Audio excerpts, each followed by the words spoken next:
Let's find 2 over 15 of 2 hours in minutes. 2 over 15 of 2 hours means 2 over 15 times 2 hours.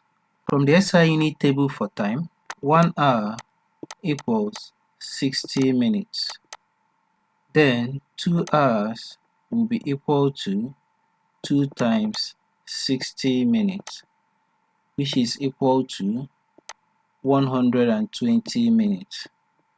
Substituting 2 over 15 times 120 minutes, we simplify. 15 divided by 3 will give us 5. 120 divided by 3 will give us 40. Simplifying further, 5 divided by 5 will give us 1, and 40 divided by 5 will be left with 8.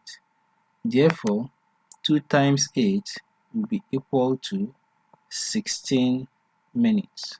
16 minutes is 2 over 15 of 2 hours in minutes.